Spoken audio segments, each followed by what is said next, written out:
On a évoqué dans la causerie aussi d'avant-match. Effet bénéfique, 79e minute. Gignac sert André Ayou. Gignac qui a levé la tête, André Ayou, tout ça est bien mené, frappe d'Ayou et l'égalisation marseillaise.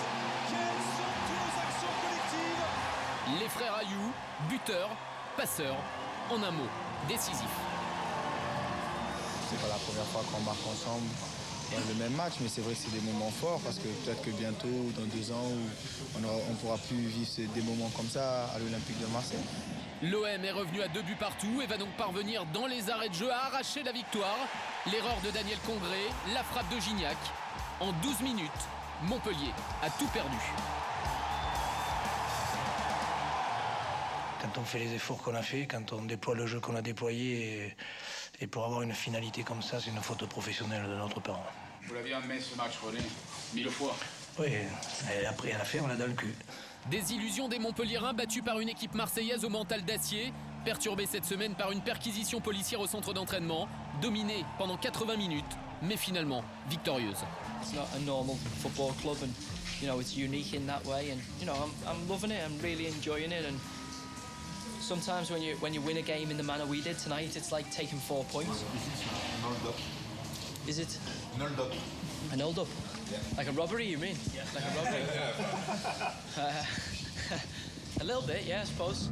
Une victoire flatteuse pour un OM accroché au podium et donc plus que jamais en course pour le titre. La force mentale de cette équipe marseillaise qui est l'une des meilleures de Ligue 1 dans les arrêts de jeu. L'OM Dominique Carman, roi des victoires par un but d'écart. Oui, on se souvient que Montpellier avait construit son titre en partie sur ses courtes victoires avec un but d'écart. Eh bien, Marseille va probablement battre le record montpelliérain puisque les Marseillais ont gagné 13 fois cette saison et déjà 10 fois par un seul but d'écart. C'était 13 pour Montpellier la saison dernière et ça les avait menés au bout. Alors quand on gagne sur le mental, même à l'issue de matchs moyens, on va dire, c'est toujours la même question. Est-ce que c'est bon signe parce que les futurs champions gagnent sans bien jouer ou est-ce que c'est mauvais signe parce qu'il faut améliorer le jeu? Disons que c'est bon pour le moral, mais c'est vrai que si on regarde le match, les Marseillais sont un peu chanceux. Les Montpelliérains avaient le match en main, ont raté quelques contres très intéressants. Évidemment que la réaction des Marseillais est très positive. C'est fort d'aller gagner le match comme ça sur la fin. La première fois que Marseille gagne après avoir été mené au score cette saison. Mais la manière, on n'y est pas, quoi. Et on sait que notamment depuis la trêve, Elie Bopp parle beaucoup de jeu, il veut améliorer le jeu. C'est pas ça. Ouais, il n'est pas dupe, hein. Il a dit, Elie Bopp, il va falloir absolument qu'on améliore le jeu. C'est un impératif, Eric? C'est logique qu'il ne soit pas dupe, ça se voit. On sent cette équipe qui a du mal à déstabiliser l'adversaire, notamment sur des attaques placées. Mais là où ils sont très forts, c'est qu'ils ne doutent pas.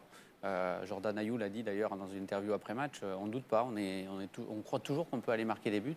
Et bon, cette année, ils ont en plus Gignac qui est très efficace. Anthony Rivière, vous étiez baladé, on peut dire ça, avec l'OL sur la pelouse du Vélodrome, une victoire large. Vous pensez que Marseille est plus une équipe forte mentalement que tactiquement, ou c'était plutôt la réalité d'une journée? Non, mais c'est une équipe qui a un bel effectif. Et après, c'est vrai que je ne suis pas étonné de les revoir en haut de tableau avec le retour de Gignac, qui leur a fait du bien. C'est vrai qu'ils ont eu une mauvaise passe quand il s'est blessé. Et je dirais, ils reviennent dans le haut du tableau avec André-Pierre Gignac. Donc c'est aussi l'élément fort de Marseille cette saison. Ah, ils sont plus que là. Hein. Marseille, ils sont à 1 point seulement de l'OL au classement. C'est le rapport qualité, nombre de points pris est exceptionnel parce que... 9e attaque, 8e défense, ils sont 2e du championnat à 1 point. Il y a une anomalie. Alors, est-ce que l'anomalie va durer 38 matchs? Peut-être. Mais il y a quelque chose de pas très normal comme ça. C'est vrai que quand on repense au OM Lyon, j'avais trouvé le jeu de l'OM peut-être plus cohérent contre l'OL que hier contre Montpellier, où c'est quand même entre le but hors jeu d'André Ayou et le cadeau hebdomadaire de Congré, parce que lui, il a gâté la Ligue 1. C'est le Père Noël de la Ligue 1, Congré. Hein. Il distribue à tout le monde depuis le début de la saison. C'est assez étonnant. Alors, l'amélioration côté Marseillais viendra peut-être du recrutement. Loïc Kérémy est parti en Angleterre, au Queen's Park Rangers. Et il en a profité pour marquer après seulement 13 minutes de présence dans le championnat d'Angleterre. 14 minutes, 13 minutes et 25 secondes exactement. Il a marqué son premier but. C'était un clin d'œil. Un clin d'œil au Bouches-du-Rhône. Et là, c'est la 14e. C'est plus dur de marquer en Ligue 1. Faut croire.